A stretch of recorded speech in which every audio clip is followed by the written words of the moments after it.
Bien, merci. Une des règles pour réussir cette transformation, c'est l'humilité. Donc je me garderai bien de dire qu'il me revient de conclure une journée aussi riche qui pour moi est avant tout une journée de lancement sur un message extrêmement fort. Et je voudrais, au début de cette synthèse, remercier sincèrement Letexplo. Vous savez, dans ce pays qui cherche souvent la voie de la transformation, qui n'a pas toujours des processus très fluides, très dynamiques, il y a quelques entités, quelques structures comme Letexplo qui ont un rôle de vigie et qui permettent en amont, à travers le partage de ce que vivent les entreprises, de ce que vive le monde académique, de nous aider à construire l'entreprise de demain. Je voulais donc commencer par des remerciements les plus vifs pour Letexplo. La deuxième chose que je voudrais partager avec vous, c'est que ça n'a pas été forcément beaucoup dit aujourd'hui, tant les acteurs que l'on avait sont dans la transformation des entreprises, mais je voudrais simplement rappeler qu'on vit sans doute la plus grande transformation depuis les premières révolutions industrielles. On vit en effet simultanément une transformation du travail, avec toutes ses conséquences sur le sociétal et sur le numérique. On vit une transformation numérique qui vient au cœur de tous les process, de tous les métiers, modifier profondément les façons de travailler. Et si on en parlait aujourd'hui beaucoup d'entreprises, on doit penser à tous les autres secteurs. Je pense évidemment au secteur public. Et puis enfin, on vit une transformation écologique qui vient bouleverser complètement et mettre sur les entreprises des attentes extrêmement fortes. Donc la première chose, c'est cette transformation générale, universelle, de l'ensemble de ce qui fait le cœur des entreprises et de leur fonctionnement. Et ça, évidemment, c'est un défi redoutable. Et ce qui m'a frappé dans cette journée, c'est la capacité des acteurs que nous avions à poser finalement avec beaucoup de sérénité ces enjeux absolument considérables, et à témoigner, j'allais dire, d'une qualité de diagnostic, d'une qualité dans la conduite du changement qui était assez impressionnante par rapport, encore une fois, au vertige que d'autres pourraient avoir par rapport à l'ampleur de ces transformations. Alors, si on essaie de tirer une synthèse des messages, il y en a trois, nous semble-t-il. Le premier, c'est une formidable convergence sur le diagnostic. Imaginons-nous 10 ans ou 15 ans en arrière, comment imaginer que de Michelin à BNP, en passant par Crédit Agricole, Airbus, Safran, tous fixerait les mêmes enjeux comme levier du changement. Cette convergence, évidemment, c'est autour de l'impact des, comme on dit en français, des game changers, que sont évidemment l'enjeu de sustainability, de responsabilité sociale, le digital et le sociétal. Il y a une absolue convergence sur ce diagnostic, sur l'importance des trois facteurs à conjuguer. Ce qui était aussi frappant en termes d'accord, c'est que ce qui frappe, ce n'est pas tant l'ancienneté de chacune de ces thématiques. Ça fait maintenant 10 ans, 15 ans, voire 20 ans pour certaines d'entre elles, que l'on parle de développement durable, que l'on parle d'enjeux écologiques ou que l'on parle d'enjeux sociétals. Ce qui frappe, c'est l'accélération de ces calendriers. Et franchement, voir un constructeur d'avions, de moteurs d'avions, vous expliquer qu'il doit mettre en quelques décennies une nouvelle technologie, quand on voit la responsabilité qui est celle d'un constructeur d'avion, sans parler des compagnies aériennes, quand on voit, comme on l'a vu, Michelin nous expliquer que son problème, c'est plus de pneus à fabriquer, mais c'est bien de garantir des kilomètres à un niveau de sécurité et un nouveau service au client. Quand on voit, enfin on pourrait tous les passer en revue, on n'en a pas le temps, mais quand on voit tranquillement comment il vous expose la transformation du business model, et tout ça en quelques années, en quelques décennies, c'est évidemment l'accélération des calendriers qui est la deuxième caractéristique de ces game changers. Le premier, c'est la place qu'ils ont pris progressivement dans le processus. Moi, avec mes cheveux blancs, quand on a commencé à parler développement durable, on était dans quelque chose qui était logé entre la communication et les ressources humaines, qui, une ou deux fois par an, parlait au conseil d'administration et encore. Et puis, on commençait à voir quelques investisseurs venir vous voir, alors qu'ils avaient passé 95% de leur temps sur la situation financière de l'entreprise, vous poser parfois une ou deux questions. La réalité aujourd'hui, c'est que tout ça s'est invité au cœur des processus des entreprises. Non seulement au cœur, encore une fois, parce que développement durable, parce qu'on ne peut plus, mais au cœur des processus de fabrication et de vente. Et je ne veux pas reprendre tous les exemples ce soir, mais il n'y en a aucun d'entre eux qui n'a fait pas, évidemment, de ces trois enjeux-là, un élément absolument central de sa façon de produire, de sa façon de servir le client demain. Et ils ont tous rappelé, s'intéressant à tous les métiers et à toutes les fonctions. Il n'y a pas un métier, une fonction d'entreprise, des RH en passant par la finance, les fonctions support, les achats, qui ne soient pas profondément bouleversés par cette transformation. Et puis, le troisième élément, et ça, c'est plus nouveau, et ça ressort vraiment des échanges de cette étude, c'est l'interaction entre eux, entre ces trois game changers. On ne peut absolument pas réussir les enjeux de la transition écologique si on n'est pas utilisateur massivement de la data et si la data n'est pas au cœur de ce process. On ne peut pas attirer les compétences des jeunes, j'allais dire, qui sont au cœur de la data transformée, si on n'a pas transformé, compris les messages et les attentes en matière d'environnement de ces jeunes qui doivent revenir et apporter leur expertise aux entreprises. Donc l'interaction entre ces trois game changers est un élément absolument clé qu'il faut réussir. Si, comme dans le monde d'avant, on cloisonne chacune des trois approches, on n'a aucune chance de réussir dans les délais dont je parlais à l'instant, ces game changing. Donc c'est une autre caractéristique de ce profond accord de tout ce que les témoignages des entreprises qu'on a eu aujourd'hui sont venus nous rappeler. Alors, une fois qu'on a fait le constat de cette grande convergence sur le diagnostic, il y avait une grande cohérence sur les conséquences pour les entreprises. On ne peut pas toutes les citer, mais il y en a quand même 2-3 qui nous ont sauté aux yeux au fur et à mesure des échanges de la journée. Hier, ces compétences clés, cette logique de changement pouvaient s'organiser au cœur à travers l'expertise, à travers les communications de quelques experts digitaux dans la relation avec telle ou telle contrepartie d'entreprise. La transformation sociétale, les attentes de l'entreprise étaient gérées par le DRH dans son interface avec les partenaires sociaux. Ce qu'on nous a dit aujourd'hui tranquillement, c'est que ces trois enjeux, ces trois compétences, ces trois politiques doivent impérativement sortir le plus vite possible de la zone d'expertise dans laquelle elles étaient pour devenir au cœur du quotidien, non seulement des leaders, mais de tous les collaborateurs, et que demain la bataille sera gagnée, notre pays a réussi cette transformation que si, au plus proche de la proximité, l'ouvrier de fabrication d'un moteur a bien intégré ce qu'était sa contribution, le rôle de la data, sa contribution en termes de transition écologique, mais aussi évidemment a bien été reconnu comme acteur dans sa diversité, dans sa spécificité par l'entreprise à travers l'enjeu sociétal. Donc ce qu'il faut aussi évidemment se dire, c'est que ce point absolument clé, c'est que voilà, c'est maintenant toute l'entreprise qu'il faut faire basculer autour de cet enjeu-là, avec une mention particulière pour ce leader. Alors, il y a un terme qui doit être travaillé, ce terme de leader augmenté, il fait peur, mais quand même, une fois encore, on voit apparaître que la transformation de nos entreprises va reposer sur ce leader, sur ce manager, qui à sa compétence traditionnelle, qui reposait souvent dans les métiers, en particulier dans l'industrie, sur sa compétence d'expert, a déjà dû, on le sait bien, il y a quelques années, ajouter cette couche managériale, cet enjeu managérial, cette qualité à animer les hommes et les femmes placés sous son autorité. Sauf que ce manager doit se transformer et il doit venir, évidemment, il doit s'augmenter, pour reprendre cette terminologie du manager augmenté, du leader augmenté, il doit se transformer et intégrer, évidemment, ce travail hybride. Vous savez, tous les jours, j'ai l'honneur, à travers Topix, d'accompagner les entreprises dans la transformation de ces managements. Ne croyons pas que c'est facile. Ne croyons pas que l'on passe d'un modèle à l'autre aussi aisément. Et donc, évidemment, que la poursuite de cette dimension managériale, de ces accompagnements managériels, en intégrant les conséquences multiples du travail hybride, est évidemment une condition sine qua non. Mais ce manager-là ne peut pas se reposer un quart de seconde, puisqu'il lui faut maintenant, évidemment, intégrer, incarner dans la stratégie qui est la sienne, dans la manière d'animer l'équipe, de conduire ses équipes, les enjeux liés au développement durable et à la transition écologique, qui doivent être au cœur de sa stratégie. Donc je le redis aussi parce que c'est à la fois un message très fort qui leur est adressé, c'est évidemment beaucoup d'accompagnement, mais ne sous-estimons pas les risques et les fatigues, le désengagement que peut produire chez ces leaders qui sont aux clés de cette transition, l'accumulation des attentes et des exigences, il faut aussi le mentionner. Alors ensuite, et c'est peut-être là qu'il y avait non pas de l'incohérence, non pas du dysfonctionnement, mais il y avait chacune des entreprises, c'est à chacun son chemin de performance, son chemin de transformation.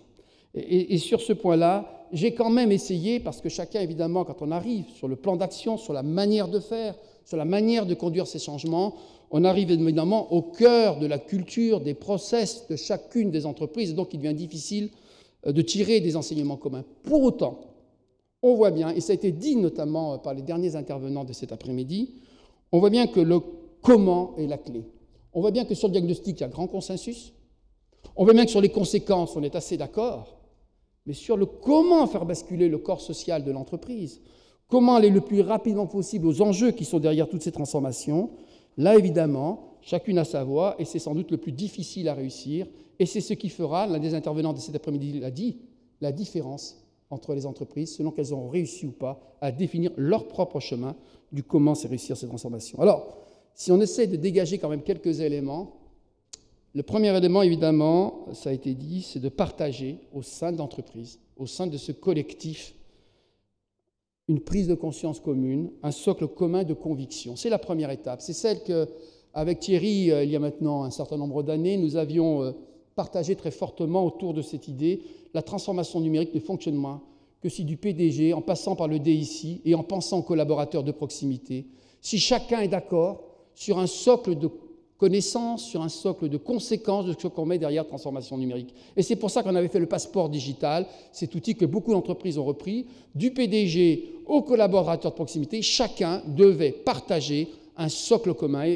Et c'est une recommandation, en tout cas, que dans l'entreprise que j'anime, on porte très fortement, c'est qu'autour de ces enjeux-là, la première chose qu'il faut faire, c'est la prise de conscience, le partage diagnostique, pour éviter qu'une partie d'entreprise soit éclairée, soit à 200% dans ces transformations, et qu'une partie d'entreprise ne soit pas immédiatement embarquée dans ces enjeux-là. C'est sans doute le premier enjeu, comment partager ce socle commun, cette prise de conscience de cette triple transformation et des enjeux dont elle est porteuse. Le deuxième élément, évidemment, qui est tout à fait fondamental, c'est la place, c'est le levier de ces transformations. Ça ne se fera pas en un jour, on s'en doute bien, surtout dans des entreprises. Et là encore, pardonnez-moi de ramener à la réalité du quotidien des entreprises. Les baromètres, à l'issue de cette crise, montrent bien un certain niveau de fatigue, de désengagement, et donc sans doute, il faut créer en amont les conditions de cette disponibilité, de cette remobilisation pour conduire de telles transformations. Et là encore, il faut quelques outils. Il est clair que l'accompagnement en proximité de ce changement, le fait de former, d'accompagner plusieurs centaines de collaborateurs à qui reviendra la mission d'accompagner ces milliers de leaders qui accompagneront ces centaines de milliers de collaborateurs, c'est bien cette logique-là qu'il faut reproduire comme elle a pu être faite dans d'autres expériences précédemment. Il y en a vu apparaître cet après-midi, ce qu'on appelle ces game makers, ces logiques, ces acteurs de changement. Il y a eu plusieurs noms employés, mais ce sont ces centaines de collaborateurs qui, très vite, parce qu'ils vont porter les enjeux de l'entreprise, seront les leviers de l'accompagnement, du déploiement et du changement qui ne se fera pas spontanément par rapport à un quotidien déjà très chargé. Et donc c'est un enjeu important, et donc les académies, les structures de formation, tous ces outils de se sont dotés les entreprises seront absolument clés pour réussir à embarquer, pour réussir cette transformation et l'accompagnement de proximité de ceux qui seront, encore une fois, les vecteurs. Alors chacun met son terme, certains parlent d'ambassadeurs. Moi j'ai une expression que j'aime bien, j'ai vu renaître ce terme de compagnon dans beaucoup d'entreprises, qui peut sembler décalé, désuet, mais qui est tout simplement porteur du très haut niveau d'exigence qui caractérise un certain nombre d'emplois extrêmement qualifiés, de proximité, qu'on soit dans Bouygues, qu'on soit dans Airbus. Ce terme de compagnon, je l'aime beaucoup, et j'ai envie de dire, on aura gagné le jour où les compagnons seront accompagnés effectivement par ces game makers, dans la logique de repositionnement de leur métier, avec toute l'expertise qui est la leur, mais le jour où ils deviendront eux-mêmes les ambassadeurs et les porteurs du changement, alors là, on pourra dire que la bascule a été opérée dans le collectif des entreprises. C'est sans doute un des enjeux que nous avons. Alors, je voudrais terminer sur le comment, en essayant d'extraire, en pointant quelques enjeux. Certains ont été longuement évoqués, notamment dans la dernière table ronde, d'autres l'ont moins été, mais vous me pardonnerez d'abuser pour le rappeler.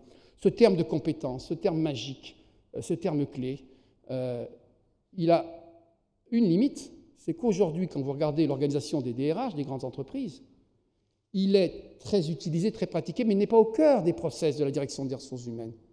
La réalité, c'est que les DRH sont massivement des structures qui sont organisées, les fonctions des ressources humaines, sur la gestion des emplois. On recrute autour de fiches de poste, pas de briques de compétences.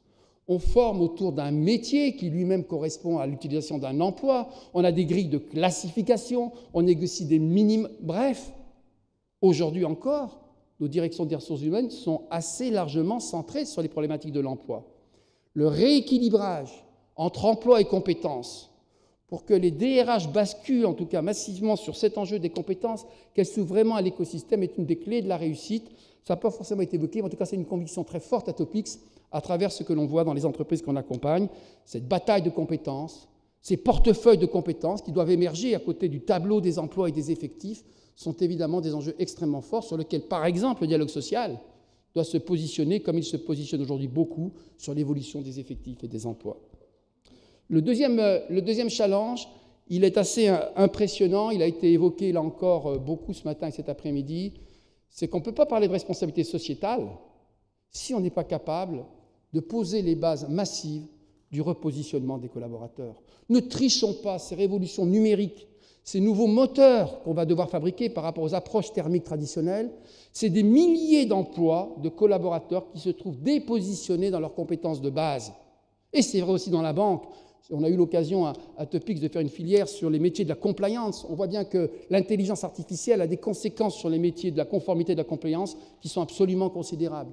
La responsabilité de nos entreprises de conduire la transformation, ce qu'on appelle upskilling, reskilling, peu importe les termes, mais de mettre en place des outils massifs qui permettent le repositionnement est une des clés de la responsabilité de la réussite de ces transformations. Sans ça, on va reproduire un schéma qu'on a connu dans d'autres secteurs, où il va y avoir externalisation, pour ne pas dire départ massif de collaborateurs qui n'auront pas été positionnés sur les nouveaux enjeux, et j'allais dire ruer sur les compétences disponibles sur le marché du travail par rapport au même type d'emploi. Donc il y a une urgence dans les entreprises à passer à une vitesse supérieure, en tout cas massivement, à être sur ces enjeux de reskilling. Beaucoup l'ont fait, toutes ne l'ont pas fait, et c'est évidemment un enjeu majeur des rendez-vous auxquels on est confronté. S'agissant de la formation et des pouvoirs publics, et c'est cohérent avec ce que je disais sur le reskilling, j'ai beaucoup aimé la dernière table ronde. Alors évidemment, elle était, comme toutes les interventions en fin de journée, elle mérite vraiment d'être partagée. Voyez-vous, ça m'a rassuré.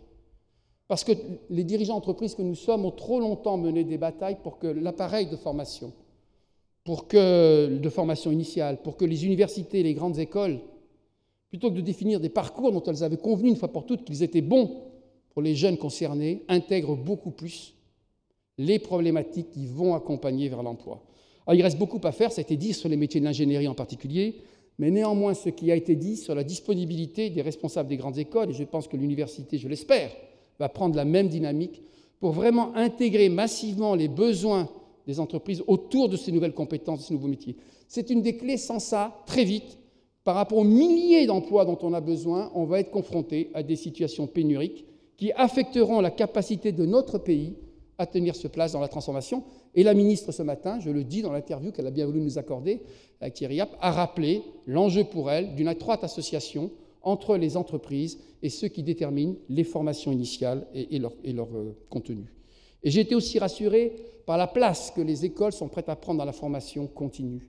Cette transformation de milliers d'emplois, de compétences dont je parlais tout à l'heure, elle suppose évidemment une motivation des collaborateurs. Et je le redis, j'ai trop longtemps pratiqué ce métier de DRH pour ne pas vous dire la place que le diplôme a dans cette mécanique, dans cette dynamique qui fait qu'à 40 ans, 45 ans, alors que je suis chargé et responsable de famille, je me remets en mouvement sur une qualification exigeante. Et c'est pourtant ce dont on a besoin, et c'est important de pouvoir diplômer ces parcours. Alors je le dis en passant, et très humblement au ministère du Travail, il reste beaucoup à faire pour que nos dispositifs de reconnaissance et de formation continue soient reconnus et accompagnés. À titre d'illustration, je rappelle que ce qu'on appelle la PROA dans notre jargon, c'est-à-dire le principal outil qui permet d'accompagner des repositionnements de collaborateurs, n'est pas accessible, n'est pas ouverte avec les aides qui l'accompagnent si on a un niveau supérieur à Bac plus 3, Bac plus 4. Comment peut-on dire aujourd'hui encore, quand on voit que ces transformations concernent tous les emplois, tous les niveaux de qualification, qu'on exclut par principe, parce qu'ils sont trop formés initialement, les Bac plus 3, les Bac plus 4 de ce mécanisme d'accompagnement financier. Donc, c'était une parenthèse pour dire qu'on n'est pas au bout du chemin de ce qu'il nous faut faire. Et puis, et je voudrais en terminer par là, dans les efforts, dans ce qu'il nous faut réussir, c'est peut-être moins que jamais considérer que le marché du travail, que les équipes, que les personnels sont des blocs cloisonnés entre eux, où si on soutient l'emploi peu qualifié, on ne peut pas soutenir l'emploi qualifié, que les aides doivent être réservées à telle ou telle catégorie. La dynamique dont on parle, ce qui la caractérise, c'est qu'elle concerne tous les niveaux d'emploi, tous les métiers, toutes les fonctions. Et donc, je voudrais conclure en remerciant très chaleureusement ces travaux menés par l'Étexplo dans son rôle de vigie, encore une fois, et d'avant-gardiste des transformations dont on a besoin.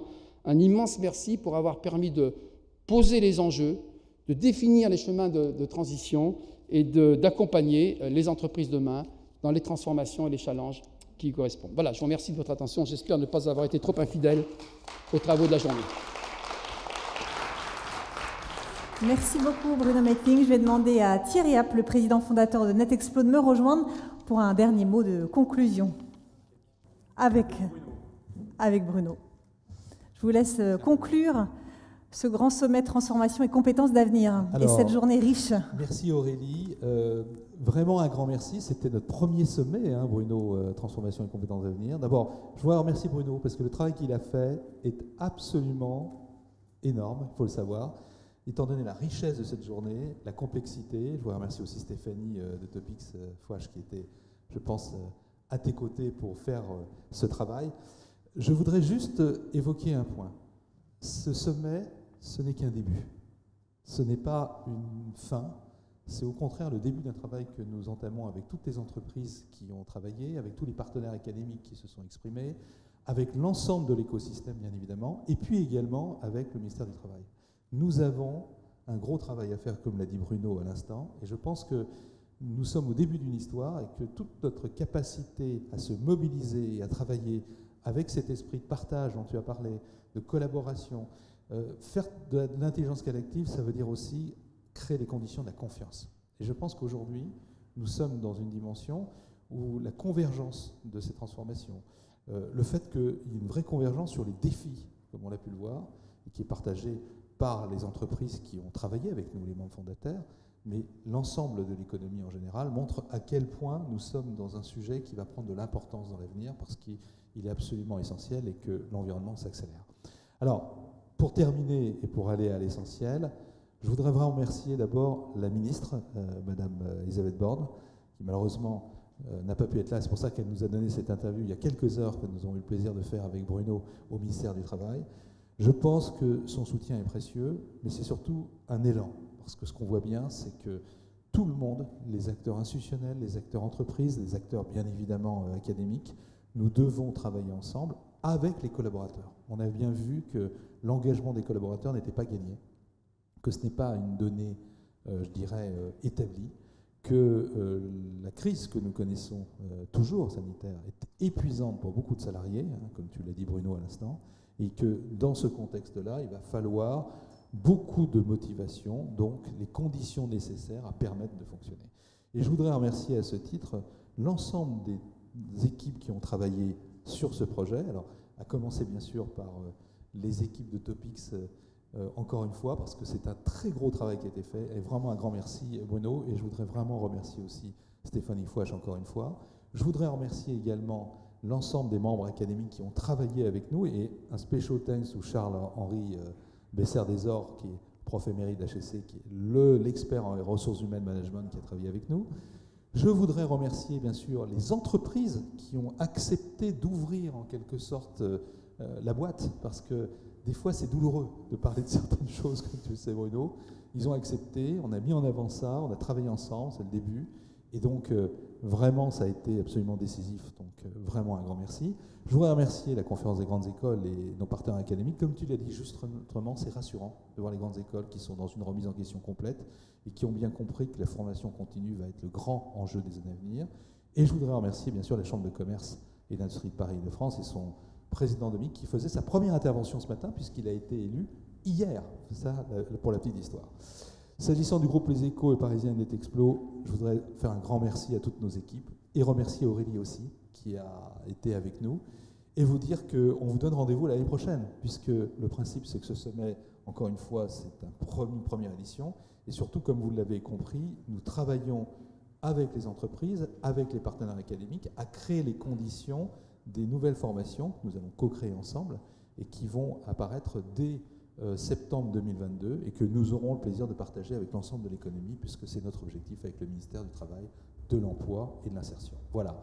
Il me reste à vous remercier. Merci Bruno. Un petit mot peut-être, simplement? Non. De temps en temps, il y a des moments qui cristallisent des grandes transformations et c'est précieux et c'est une vraie joie d'être partie prenante de ces moments-là. Et je pense qu'autour de cet enjeu des compétences d'avenir, il y aura eu un avant et un après cette journée qui a permis encore une fois de porter à un niveau, je crois, qui n'a pas beaucoup de précédents, cette problématique et les moyens d'y aller. Donc merci pour ça, Net Explo. Merci Bruno, merci Aurélie, merci à tous. On vous souhaite un très bon week-end. Tout ça sera disponible en replay, toutes les informations, l'étude, et donc on aura l'occasion de partager avec vous, internautes, mais également partenaires et l'ensemble des membres de l'écosystème. Merci, à très bientôt.